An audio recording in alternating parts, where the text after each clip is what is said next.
I tell you what, when life decides it's gonna fuck you up for the rest of your days, it does its job pretty well. The name's Devin. My whole life I've lived in the suburbs of Nebraska, raised by your everyday conservative Christian parents. And the odd part about these suburbs is the geography surrounding them. My town, for example, lies just in front of a long, straight road that goes on for miles. Both sides are lined with a huge wall of trees, behind which lie the swamps. Because of the road's layout, the locals call it the Green Holloway. And just to the north of these trees lies a small mountain range, ideal for long hikes and mountaineering. Why God decided to put swamps and mountains together, I'll never know. That is, if he even exists. But I'm not here to contemplate God's existence.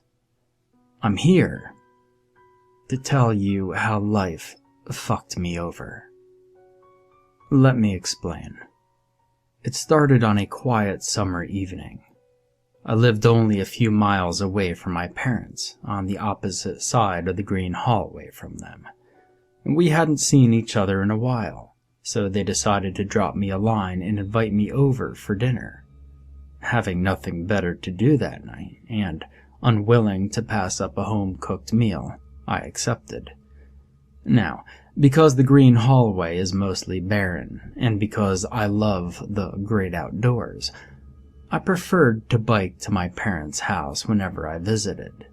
And instead of buying a bike, I found it easier to simply rent one from the local bike shop, so I headed over to get one for the long ride to my folks' place. And the owner was a guy named Mike, a real nice guy, always happy to have someone's patronage. And I'd rented bikes from him plenty of times, so he didn't even need to ask what I needed. While I waited for him to retrieve the bike, I listened to the radio he always had playing. And instead of music, however, I heard a woman making a public service announcement. Police have begun searching for Sharon Kim, a young woman who was recently reported missing. She is described as pale, with brown eyes and long black hair. If you have any information pertaining to this woman's whereabouts. Scary stuff, huh? Interrupted Mike as he rolled the bike to me. Yeah, sure is, I said, especially in a small town like ours. Yeah, amen, brother. Amen.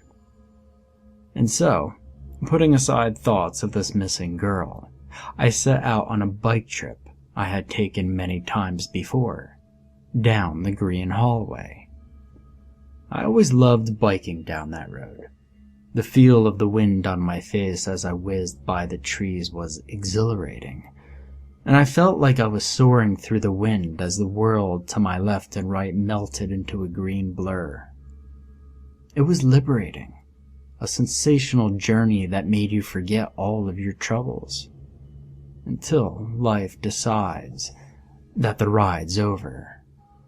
And in other words, I was so absorbed in my ride that I failed to notice a bump in the road, and startled, I accidentally swerved sharply to the right, causing me and the bike to fall off the road and slam into a tree trunk.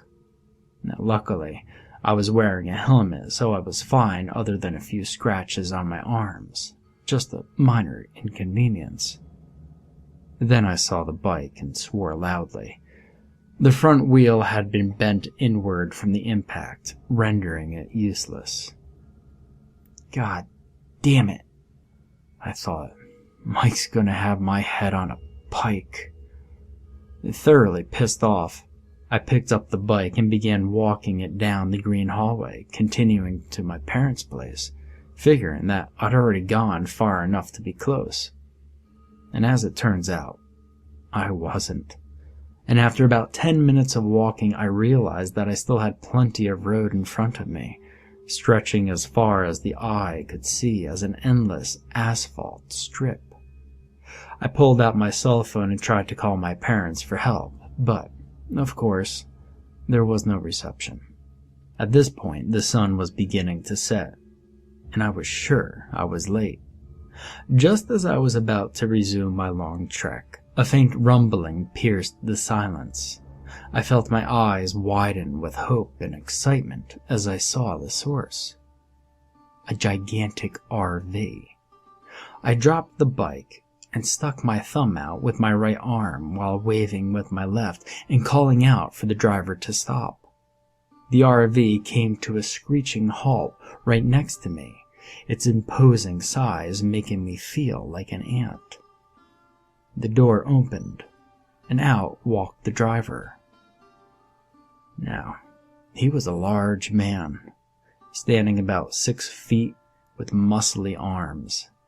He seemed to be in pretty decent shape for a redneck, and he wore the typical plaid shirt blue jeans mix, with a black trucker's hat on his head and combat boots on his feet.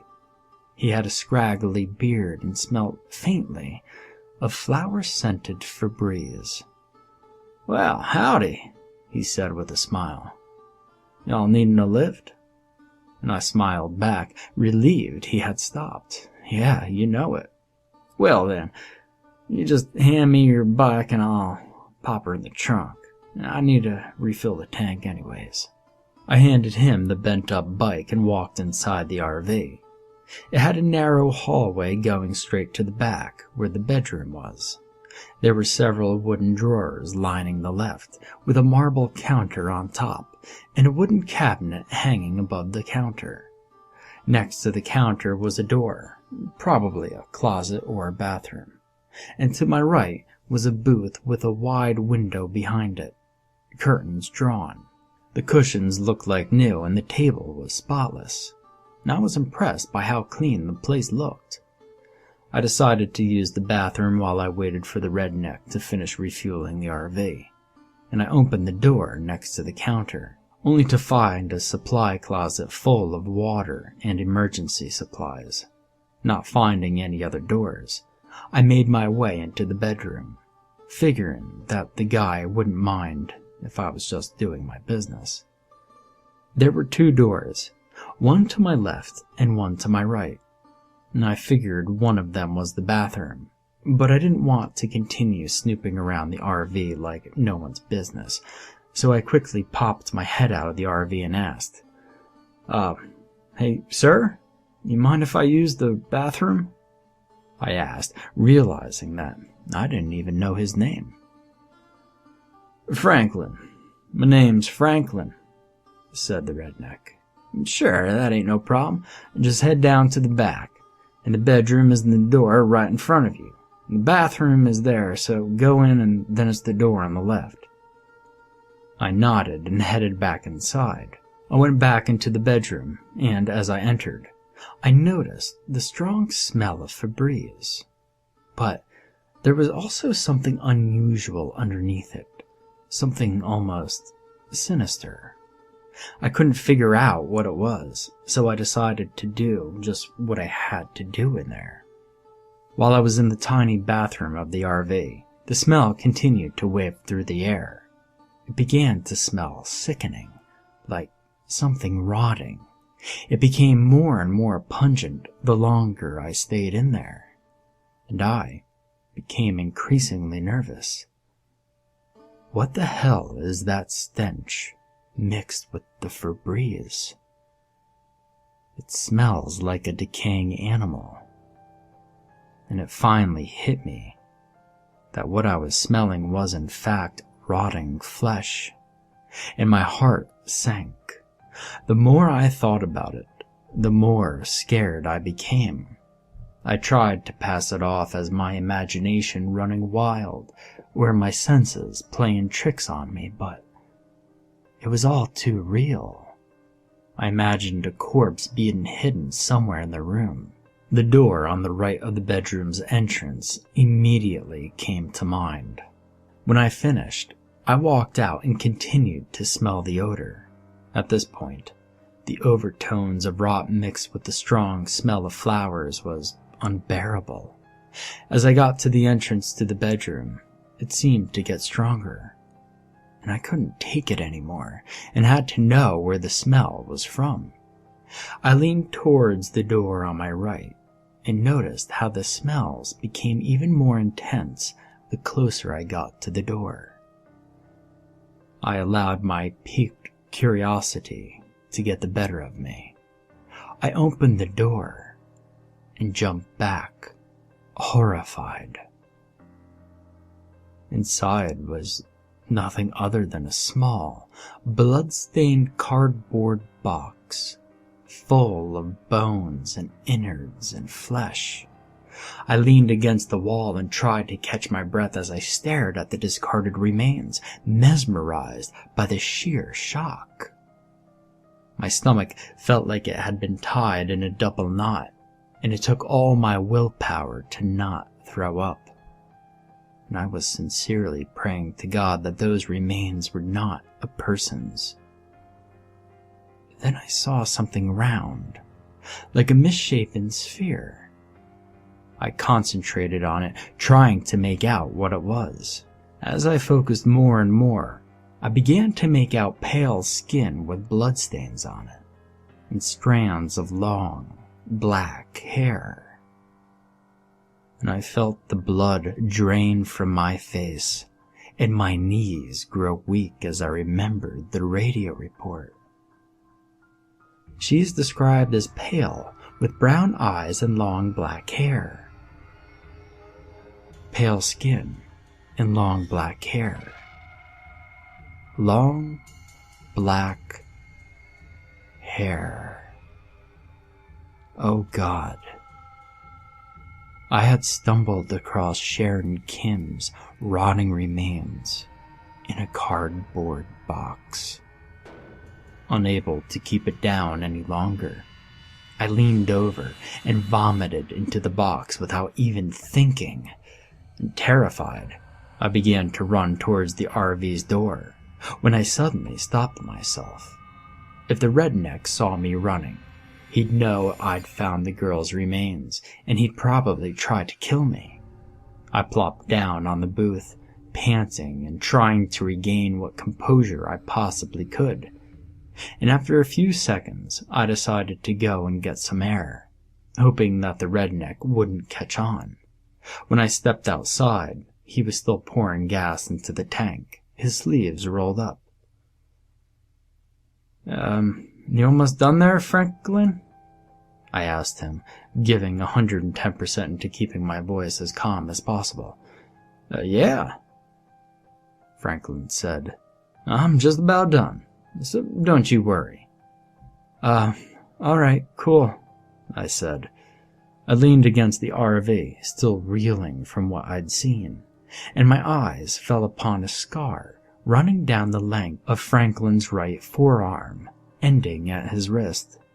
Franklin's eyes flickered to mine, and then at his wrist. Although I looked away, he still caught me, and then he laughed. You're probably wondering where this butte came from, am I right? He asked. Yeah, I said, feeling the shakiness in my voice. God, get a grip, Devin. You're going to give yourself away. Well then, I'll tell you. You see, I used to be a hiking enthusiast. I loved scaling mountains. I remember when I was about your age, I'd frequently climb the mountains right over there, he said, pointing to the mountain range west of the trees. And I had a friend who'd climb the mountains with me. I'd known him all my life. Heck, we were like brothers, he added, cheerily. We were always trying to challenge ourselves in our hikes. We would always be looking for a mountain that was taller than the one we had just scaled. Well, we did this for years, and we became a pretty good team, even earning a bit of recognition among our community. And then, one day we decided to do something beyond either our limits. Try to scale Mount Navarro. I recognized the name as one of the tallest mountains in the area. It was named after the first man to have scaled it. Scaling Navarro was a formidable challenge. I'd even heard of a few instances where people had died, due to misjudging the height of the mountain, thus contributing to thinner air and, of course, its weather conditions. There were no formal tours nor camps established for Navarro. We both fell up to the task, having been to extreme heights before, but I didn't know what the hell I was getting myself into. The happiness in his tone vanished, and was replaced with a much darker tone, with a bit of an edge to it. While we were hiking, well, a storm hit. Our vision went to shit, and we soon got lost. We both thought we were going to die. We were already at a high altitude, and our food was dwindling down to the last morsels. He trailed off. His face hardened, and his eyes became vacant, as if they were daydreaming. I gulped and asked, "What happened?" He shifted his glare over to me and replied, "He lost it. My friend lost it. The thinner air, or lack of food, or something got into him, and he lost it. He tried to kill me, probably so he could eat." He raised his arm, putting the scar right in front of my face. And clearly, that didn't happen. But he did get me with his knife. At this point, my mind was in a vice grip. How I didn't break down right then and there, I'll never know. But the combination of seeing that girl's remains and Franklin's story was overwhelming. I could feel myself sweating, my heart racing, my limbs shaking, and it took every ounce of will I had to keep myself composed. I don't know how I did it, but somehow, some way, I did. And I asked him, "What happened to your friend?" Franklin's glare got harsher, and his voice got edgier. "Well, I did what I had to. I killed him. When he cut me with the knife, I knew I had to fight him. So I knocked the blade out of his hands, and he made a fist and made an outward stabbing motion towards me. I stabbed him in his back. My heart plunged into my stomach as my mind screamed at me to get away from him. But I knew I couldn't, that running would give myself away, and that his sturdy 6-foot frame would easily catch me. I knew I had to play it cool, or at least try to, if I was going to walk away in one piece. "Oh," I said, my voice trailing off. What was I supposed to say? "Yep, anyway, we're all good to go now, so I guess off we go," he said, his voice smoothing out.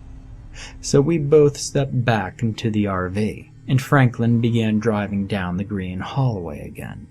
I sat down at the booth and tried to calm my nerves, cautiously eyeing the bedroom at the far end of the hallway, where Sharon Kim's remains were rotting away in a cardboard box, cloaked in a veil of flower-scented Febreze.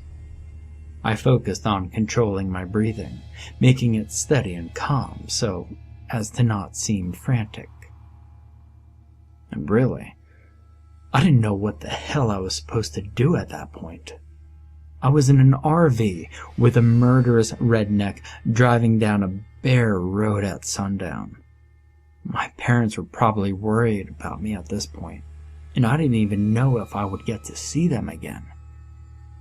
What if this guy decided to kill me too? So I wouldn't spill the story. What if I hadn't done a well enough job to keep myself calm? And he knew I found the box. There were so many scenarios and thoughts swirling in my head. We drove for about 10 minutes, and I spent virtually the whole trip trying to sort them out. And by the time I had gone through all of them, my brains were fried. Oh shit, oh shit, oh shit, I'm as good as dead. This guy is probably going to kill me so I don't send the police after him. Or maybe he'll just kill me because he's that deranged. God, is that how Sharon died? She found him, and then he killed her just cause. Man, and to think this started as a trip to my parents' house. How long has it been? 10 minutes? Oh my God, it feels like forever. It's like this guy doesn't know where he's going. I froze mid-thought. My heart seemed to stop, and it felt like the wires in my head had just connected as I realized what was wrong with the whole scene. He never asked for directions. Hey, I said with a visibly shaky voice. I never told you exactly where I was headed, did I? Don't worry, he said casually. It's pretty obvious where to go once we hit the end of the hallway, right? He was right. I had been to town on the other end of the long street so many times that I knew it like the back of my hand, and I was relieved that he hadn't asked me about my shaky voice or my silence. Yeah, I said. I looked out the windshield towards the setting sun and saw my parents' town in the horizon. Come on, just keep going straight into town. Franklin continued going straight for the town. I began to feel more and more relieved that I wasn't going to end up like Sharon Kim. I was being spared. The town crept closer with every passing second. Closer and closer. And then, without warning, the RV made a sharp turn to the left down another road I had never seen before. This road was a narrow, winding path surrounded by trees, shorter than the ones lining the green hallway, and barer, too. Franklin, I said, my voice visibly shaking. What are you doing? Franklin didn't say anything. But it didn't matter. I knew I was as good as dead right then and there. My heart began beating faster than a hummingbird flapped its wings as my legs turned to jelly and beads of sweat began to form on my forehead. We just continued deeper down the path for what seemed like an eternity, until the trees grew sparser and the asphalt road turned into a dirt one. Soon, we were driving up a hiking trail on one of the mountains. It was extremely bumpy, with rocks and even a few thick tree roots covering the ground. And the whole time, my whole body was locked up in fear's chains. Then, Franklin spoke, his voice flat. You know, you really ought to learn to stay out of other people's business. And I don't know what the hell you were doing snooping around in my bedroom.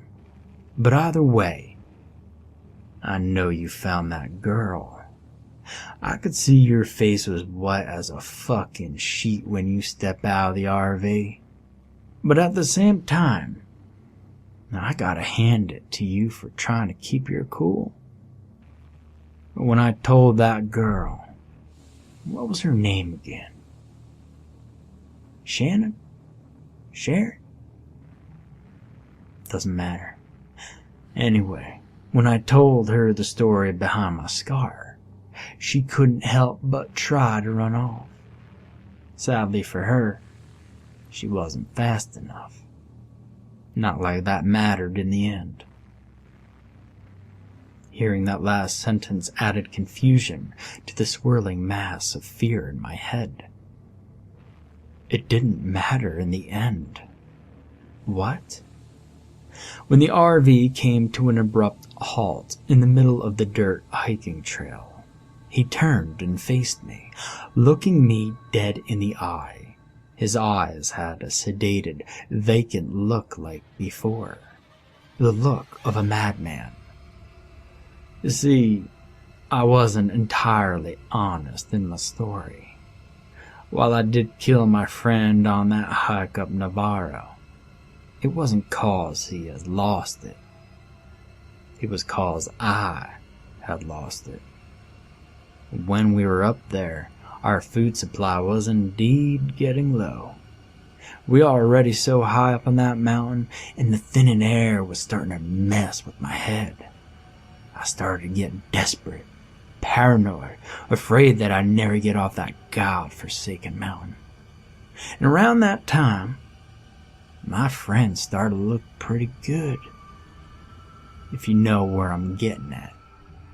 My eyes widened, and my mouth hung open as I listened intently to Franklin's story. His real story. So I did it. I killed him. He put up quite a good fight, to give credit where it's due. He tried to slash at my neck, but I blocked myself with my arm. He held up his scarred forearm briefly before resuming. In the end, it was for nothing. I gained the upper hand, and soon I had more food. He and the rations I still had were enough to get me back down the mountain. And on my way down, I knew I'd have to lie to avoid going to jail. I wouldn't have lasted there. And I'll admit, it wasn't easy eating my best friend. But I acquired a taste for human meat. He stood up and walked over to the drawer farthest from where I was sitting and pulled out a meat cleaver, freshly polished and sharpened, as if it were never used. And yet, I knew it had been. And not long after doing so, I decided that I had to have more. Hearing those words did it for me. Before I knew it, I had sprung out of my seat and burst out the RV door and began sprinting down the path. I was running so hard I felt like I was an Olympic runner racing for the gold medal in the 100-yard sprint. The scenery around me melted into a dark blur as I zoomed past it all, with the only sounds I heard being my breathing, and Franklin catching up to me, his tall, heavy frame gaining on me with every passing second. I could barely process anything as I ran for my life. And then, behind me, I heard a faint thud and a loud cry ring out through the darkening sky. But I didn't stop. I didn't look back. I didn't pay any heed other than hearing it. I just ran and ran and ran. I ran past the entrance to the trail. I ran down the road towards the town. I ran to my parents' house and didn't slow down at all. And when I got there, I collapsed onto the floor, panting heavily and crying as my parents tried to calm me the best they could, as if I were a 5-year-old who had just had a nightmare. Minutes later, the police were in the house with me, questioning me. I tried to answer them as best I could, still shaking and worn out from what I had unfolded. I told them everything that had transpired, from the moment I first saw the RV. When they went to the hiking trail where we had stopped, they told me that Franklin was dead. He had tripped on a tree root and had fallen on his cleaver, and the blade sliced right through his heart. Hearing this did little to comfort me, though. The look in Franklin's eyes, that deranged, empty look in that man's eyes as he stared into my soul and told me his story, sticks with me even today. I've been in counseling for months, trying to cope with this ordeal, and I'll admit, I'm doing much better than I was months ago, but I'm still reeling. Sometimes I have nightmares of being chased, presumably by Franklin. I get anxious whenever I see an RV drive by my house. I've never hitchhiked again. But most notably of all, I never entered the green hallway again.